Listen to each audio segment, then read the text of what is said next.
আসসালামু আলাইকুম। আজকে আমি আপনাদের সাথে চুলায় একদম পারফেক্ট বেকারি স্টাইলের পাউন্ড কেকের রেসিপি শেয়ার করব। আপনারা যদি এই রেসিপিটা পুরোপুরি ফলো করে বানান তাহলে আপনাদের কেকও এরকম সফট এবং মজাদার হবে। এই কেকটা খেতে এত মজার হয় যা আপনাদের বাসার বাচ্চা থেকে বড় সবাই পছন্দ করবে। প্রথমে হাফ কাপ বাটার নিয়ে নিতে হবে। আর এই বাটার যদি ফ্রিজে থাকে তাহলে আধা ঘন্টা আগে ফ্রিজ থেকে বের করে মোটামুটি রুম টেম্পারেচারে এনে ব্যবহার করতে হবে। এরপর বিটার স্পিড মিডিয়াম রেখে বিট করতে হবে এবং হাফ কাপ চিনি অল্প অল্প করে অ্যাড করে বিট করে নিতে হবে।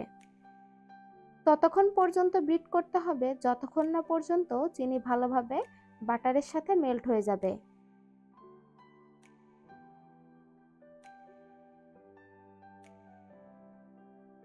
বিট করতে করতে যখন দেখবেন বাটারের সাথে চিনি ভালোভাবে মিশে এরকম ফ্লাফি হয়ে এসেছে ওই পর্যায়ের মধ্যে 2টা ডিম দিয়ে দেব।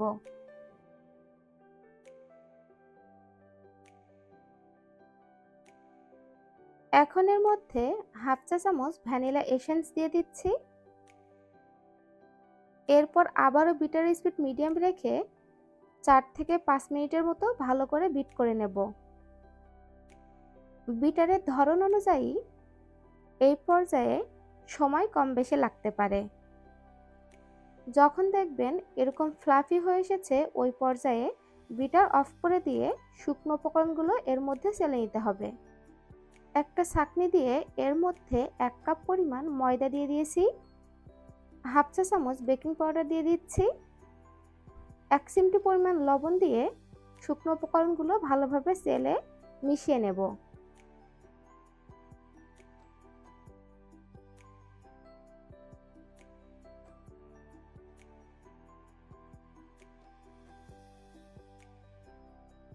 এখন একটা স্প্যাচুলা দিয়ে কাট অ্যান্ড ফোল্ড পদ্ধতিতে শুকনো উপকরণগুলো ব্যাটারের সাথে ভালোভাবে মিশিয়ে নেব।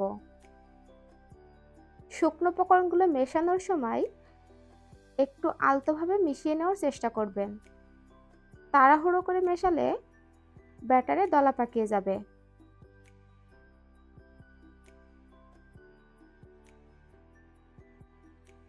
ব্যাটারির ঘনত্ব কেমন হবে তা নিশ্চয়ই আপনারা দেখে বুঝতে পারছেন।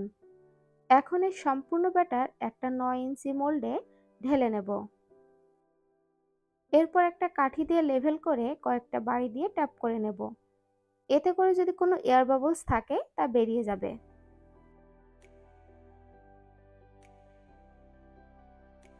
আগে থেকে চুলায় একটা সসপ্যান বসিয়ে চুলার আঁচ মিডিয়ামে রেখে 10 মিনিট প্রিহিট করে নিয়েছি।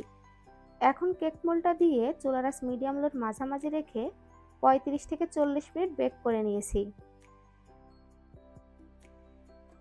কেক ভিতর থেকে ভালোভাবে বেক হয়েছে কিনা এর জন্য একটা কাঠি দিয়ে চেক করে নিতে হবে। কাঠি ক্লিন বের হয়েছে তার মানে কেকটা একদম পারফেক্টভাবে হয়ে গিয়েছে। এখন কেকটা চুলা থেকে নামিয়ে রুম টেম্পারেচারে রেখে ঠান্ডা করে নিয়েছি। কেক ভিতর থেকে কেমন হয়েছে তা মোল্ড আউট করে আমি আপনাদেরকে দেখিয়ে দেব। বাইরে থেকে অস্বাস্থ্যকর কেক না কিনে বাড়িতেই এভাবে কেক বানিয়ে নিতে পারবেন। বেকারি থেকে এই কেকটা বাসায় বানালে অনেক বেশি মজার হয়। আপনি একবার বানালে আর বাইরে থেকে কেক কিনে খেতে হবে না। কেক ভিতর থেকে কতটা সফট হয়েছে তা আমি আপনাদেরকে দেখিয়ে দেব। এতে করে আপনারাও বুঝতে পারবেন একদম কম খরচে খুব সহজে কিভাবে চুলায় কেক বানানো যায়। আশা করি আমার আজকের এই পাউন্ড কেকের রেসিপি আপনাদের কাছে অনেক ভালো লেগেছে। আর ভালো লাগলে প্লিজ আমার চ্যানেলটা সাবস্ক্রাইব করবেন এবং ফ্রেন্ডস অ্যান্ড ফ্যামিলির সাথে শেয়ার করবেন। আল্লাহ হাফেজ।